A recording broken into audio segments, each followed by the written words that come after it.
Olá pessoal, Deus abençoe vocês, seus lares, suas famílias, que Deus vai abençoar poderosamente onde você está agora em nome do Senhor Jesus. Pessoal, estamos aqui para mais um momento de reflexão, mais um momento para que nós venhamos aprender, mais um momento de curiosidades, ou seja, à luz da Palavra de Deus, o que a Palavra de Deus pode dizer sobre o tema de hoje. E quero agradecer muito a todos que estão reagindo ao nosso conteúdo, ajudando a compartilhar. Esse é o objetivo, que essa mensagem, que os momentos de reflexão não fiquem só entre eu e você, mas que eles venham ser propagados, ou seja, alcançar outras pessoas. Deus abençoe muito a vocês, pessoal, que está nos ajudando a compartilhar o conteúdo, tá bom? Pessoal, anteriormente nós trouxemos aqui sobre o tema o que a Bíblia podia dizer sobre a conexão, que algumas pessoas comentam, que foi quando Lúcifer foi jogado na Terra que gerou a extinção dos dinossauros. Se você não viu esse vídeo, veja, dá uma olhada na nossa playlist que ele está lá.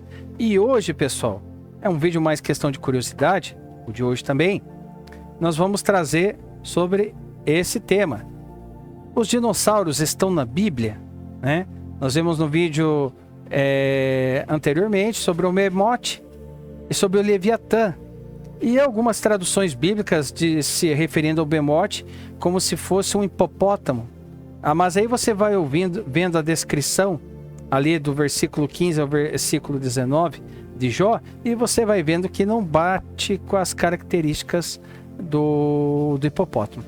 Então, vamos ver o que a palavra de Deus pode nos dizer mais direcionalmente sobre esses animais. Eu particularmente gosto muito de dinossauro, acho muito interessante. E quando você olha através dos fósseis, o que eles eram, você vê ainda mais a grandiosidade de Deus, né? De ter criado animais. Na realidade, em todos os animais, todos os seres vivos, tudo aquilo que tem vida, a natureza, você olha a Deus, você vê Deus. Não tem como você, e ainda mais quando você tem Deus governando o seu coração, você vê Deus em toda a criação dele. Então vamos ver se dinossauros estão na Bíblia e aonde estão, tá bom? Porque muitos perguntam se os dinossauros existiram, porque a Bíblia não fala deles, né? A gente já comentou sobre isso. Mas a questão é que não é se a Bíblia usa a palavra moderna, mas se ela descreve criaturas que correspondem a eles. Aí, ó, criaturas que correspondem a ele.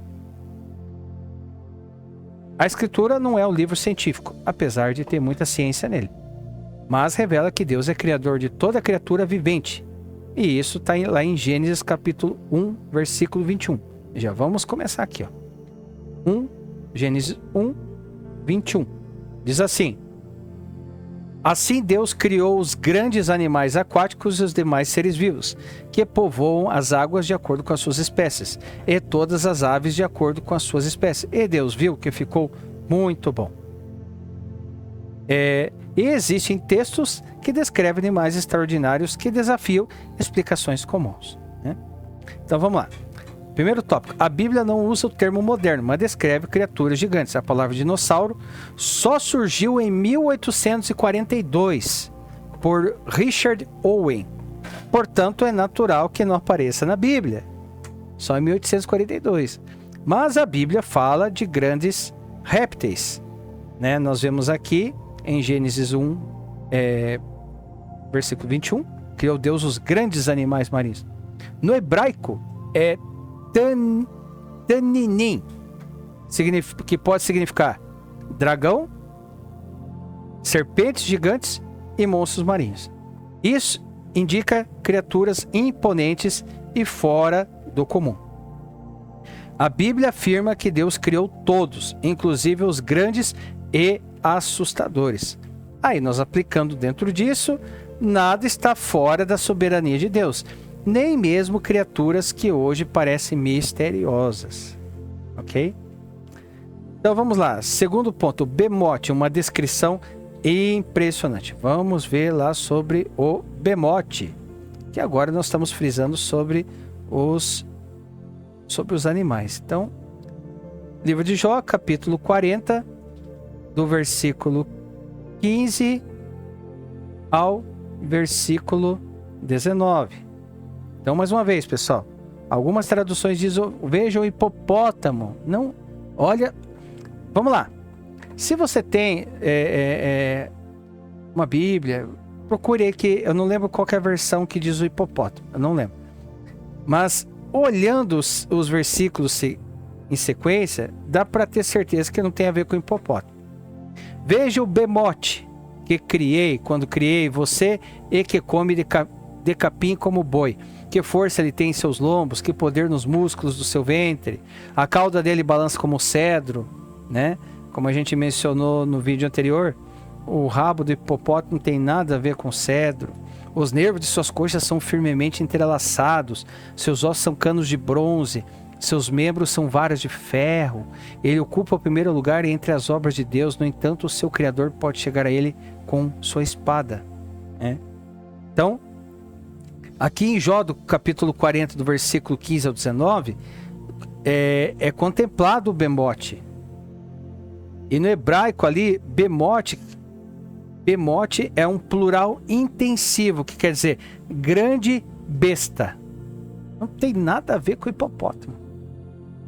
Nada a ver com hipopótamo. Bemote, grande besta, né? Características. Vamos lá. Força extraordinária. Hipopótamo tem força. Ossos como barra de ferro. Cauda comparada a um cedro. Não parece um animal pequeno como hipopótamo. Ah, mas o hipopótamo não é pequeno. Comparado a um dinossauro, ele é pequeno. Alguns intérpretes sugerem um animal simbólico, uma criatura extinta ou algo semelhante a um grande réptil terrestre.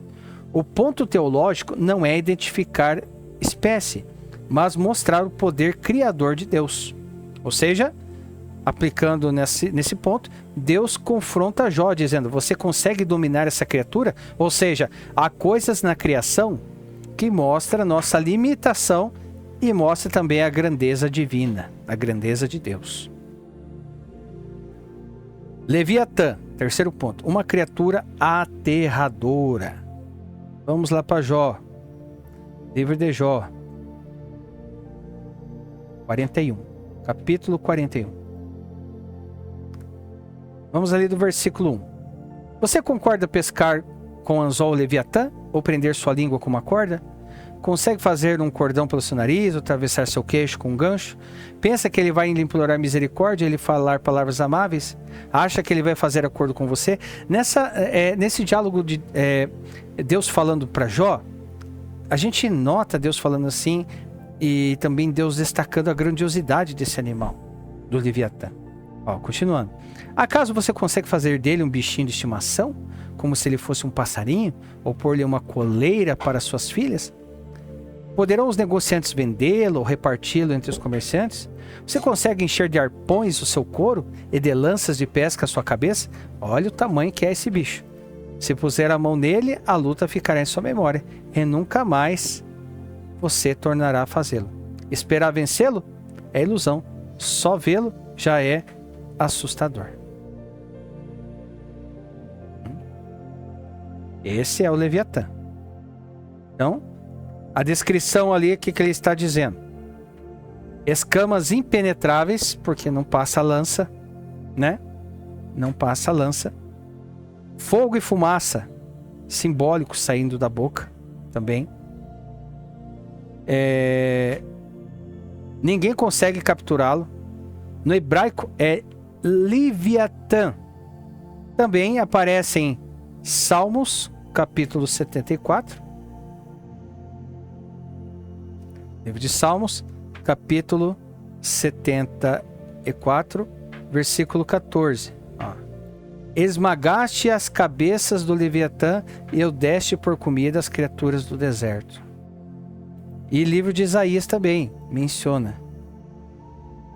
Livro de Isaías, capítulo 27, versículo 1. Naquele dia, o Senhor, com sua espada severa, longa e forte, castigará o Leviatã, serpente veloz, o Leviatã, serpente tortuosa, matará no mar a serpente aquática. Interpretação. Agora nós vamos para as interpretações. Nós vemos aqui em Jó, Salmos e Isaías. Monstro marinho literal, linguagem poética e criatura poderosa no mar. Novamente, algo muito além de animais comuns.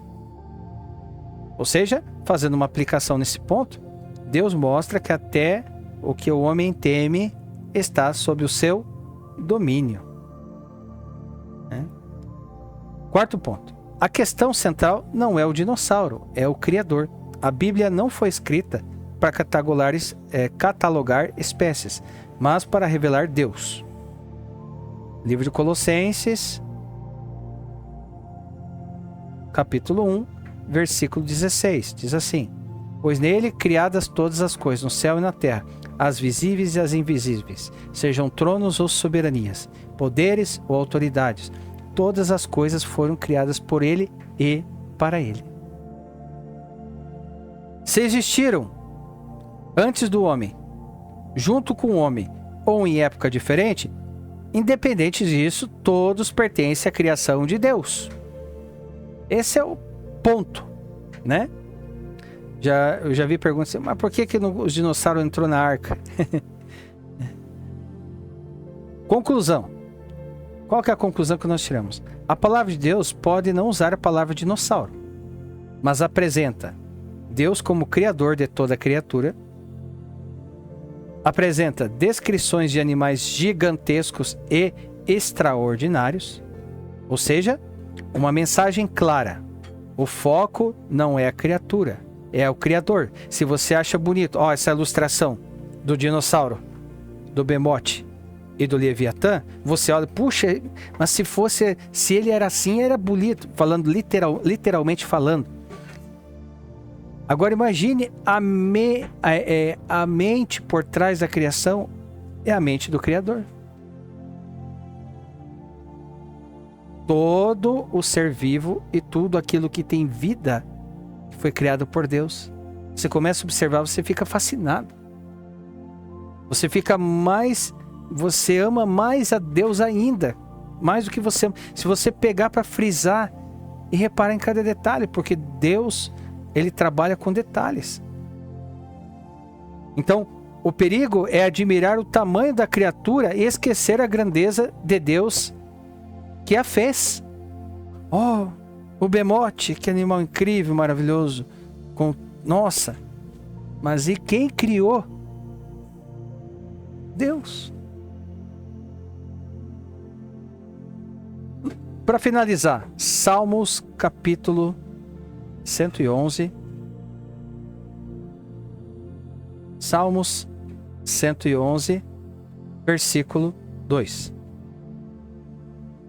Grandes são as obras do Senhor, nelas meditam todos os que as apreciam. Foi o que eu falei. Você olha as obras de Deus, as criaturas de Deus, e você medita nela, você, puxa vida, mas que fantástico. Olha as pintas que tem na onça.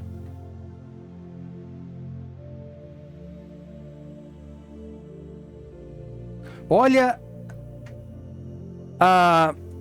eu ia falar geometria, não é geometria. Olha o design das listras no tigre.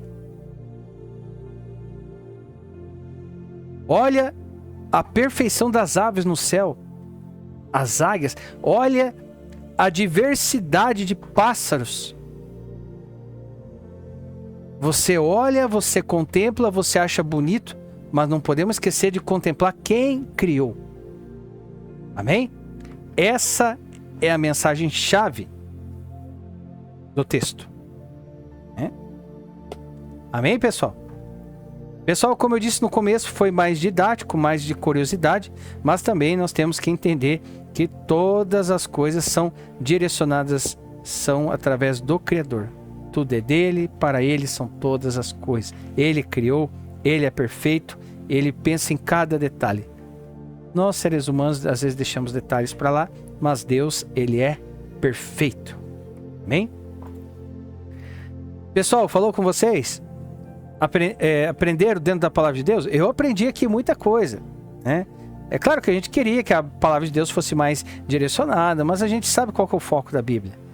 O foco da palavra de Deus. Parece que deixa a gente com um gostinho de curiosidade. Puxa vida, né? Mas a gente sabe, tem a convicção no nosso coração que esses animais fabulosos, que nós só temos os fósseis dele hoje para contemplar suas espécies através dos paleontólogos, né? E nas escavações e tudo mais, você vê ali, você vê a grandiosidade de Deus, e a gente tenta aí através do cinema, da ficção, tentar imaginar esses animais como eles são. Bem? Mas sempre é Deus em todo lugar. O animal é bonito, a criatura é bonita. Imagina o nosso Deus que o criou. Amém? Pessoal, nos ajude a compartilhar esse vídeo, esse momento de reflexão. Conto muito com o apoio de vocês para que não fique só entre nós aqui. Comentários, pessoal, expõe seu comentário, o que você acha, que você não concorda, discorda, sem corte. Coloque aí, pessoal, uma opinião. Coloque o que você acha, né? E sugestão de temas, pessoal. Sugestão de temas para que a gente venha trazer aqui para aprender junto. Às vezes, uma dúvida sobre o versículo bíblico. Coloque só o versículo bíblico. Tem gente que colocou só o versículo, a gente trouxe aqui. E aprendemos, tá bom? O segredo é não ficar com dúvida. E é claro, pessoal, não podemos frisar apenas num ponto de ótica, né? Porque a gente tem que ser como se fosse uma esponja seletiva. A esponja, ela absorve. Mas também a gente tem que estar atento àquilo que nós absorvemos. Quanto mais conhecimento, melhor para nós. Tá bom? Pessoal, que o nosso grande e poderoso Deus venha nos dar sabedoria, entendimento e discernimento para todas as coisas. E eu aguardo você no nosso próximo momento de reflexão, se assim o nosso grande e poderoso Deus desejar, em nome do Senhor Jesus. Deus abençoe.